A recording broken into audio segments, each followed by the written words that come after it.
परभणी में आयोजित परभणी पुस्तक महोत्सव 2025 उत्साहपूर्ण माहौल में संपन्न हुआ। कार्यक्रम की शुरुआत ग्रंथ डिंडी के उद्घाटन से हुई, जिसका शुभारंभ महानगर पालिका आयुक्त नितिन नार्वेकर और शिक्षणाधिकारी डॉक्टर सविता बिर्की के हाथों किया गया। इसके बाद दीप प्रज्वलन कर कार्यक्रम का विधिवत आरंभ हुआ।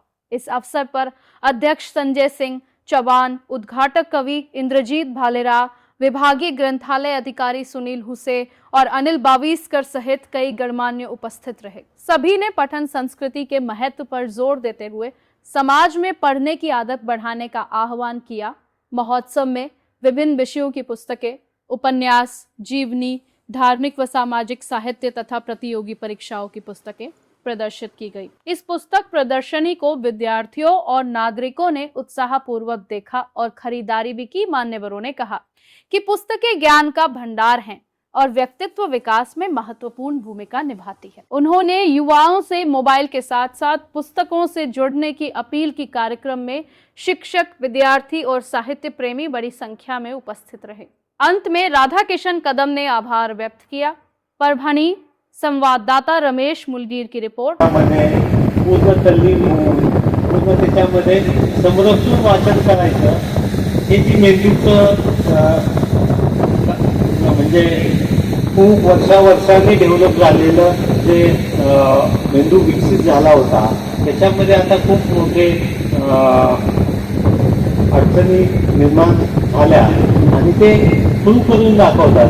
परवाच व्हिडिओ एक पाहिला की त्यांनी सांगितलं की तुमचा मेंदू कसा डिस्ट्रॅक्ट झालाय हे तुम्ही आता मी तुम्हाला साधे 3 प्रश्न विचारतो आणि त्यानंतर सांगा. मग ते सुरुवातीला त्यांनी सांगितलं की एक नंबर लक्षात ठेवा, 4 अक्षरी नंबर 73 असं सांगितलं. दुसरा प्रश्न विचारला म्हणजे 4 गुणिले 8 किती? थोडं सांगितलं 4 गुणिले 8 म्हणजे किती? 32. मग परत त्यांनी विचारलं की डिफरन्स आणि त्याचा अर्थाचा शब्द दिला की डिफरन्शिएट आणि अजून आपण शब्द त्याला की फरक आणि बदल याच्यातलं जास्त महत्त्वाचं काय ते सांगायला नाही की याच्यापेक्षा हा शब्द महत्त्वाचा आहे काय बरं. आता तुम्ही मला सांगायला पहिला शब्द जो प्रश्न सांगितला होता तो आकडा काय होईल?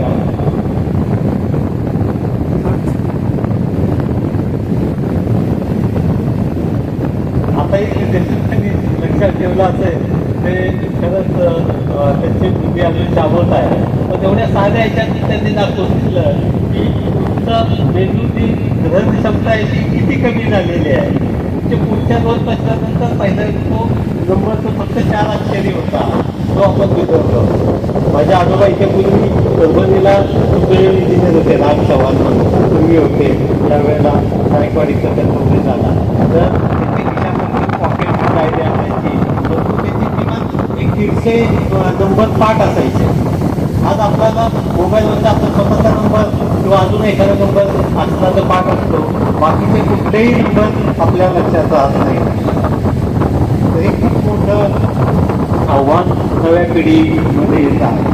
आता AIच्या जमान्यानंतर तर लॉजिकल थिंकिंग कसं करायचं विचार सगळ्यात हरवून जाते, कारण त्याच्यावर प्रश्न टाकायचा, त्याच्यावर इमिजिएट उत्तर मिळतं. मग तुम्ही वाचनातून बाकीच्या सर्व समृद्धता येण्यासाठीचं जे पण नैसर्गिकरित्या मेंदू विकसित होतात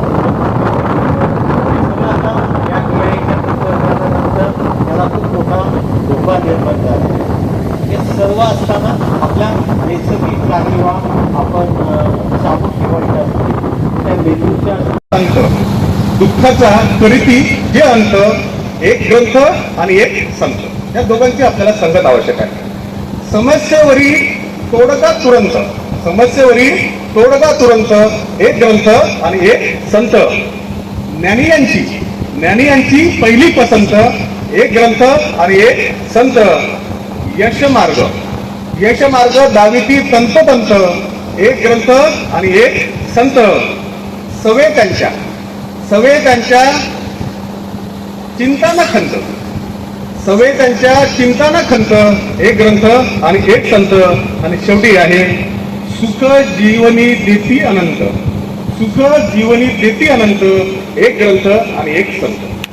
ज्यांनी माझं वाचन घडवलं, वाचक म्हणून ज्यांनी मला घडवलं, ते आदरणीय केशव वसे सर, आपले ग्रंथालय संचालक शिवाजीराव भुसे सर, मित्रवर्य वीर, आपले इथले ग्रंथालय जिल्हा संचालक देवडे साहेब, व्यासपीठावर बसलेली आमची सगळी मित्रमंडळी, राजेंद्र गहाळ, जीवन लोखंडे आणि सर्व सन्माननीय आणि आपण सर्व मंडळी. मित्र, मला तुम्ही नेहमीच 3-4 शाळेने जवळजवळ शाळेतील विद्यार्थ्यांनी सहभाग घेतला होता आणि उत्स्फूर्तपणे सहभाग त्यांनी नोंदवलेला आहे.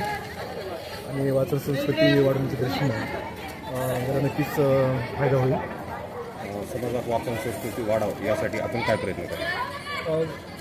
आम्ही जास्तीत जास्त आमच्याकडे सभासद नोंदणी चालू आहे. आमच्याकडून पुस्तकं देवघेव केली जातात आमच्या जिल्हा ग्रंथालयाधिकारी आणि त्याचा सर्व लोकांनी वाचकांनी लाभ घ्यावा. ई लायब्ररीबद्दल आपलं काय? ई लायब्ररीबद्दल आपलं काय? परभणी ग्रंथोत्सव 2025 या निमित्तानं परभणी शहरामध्ये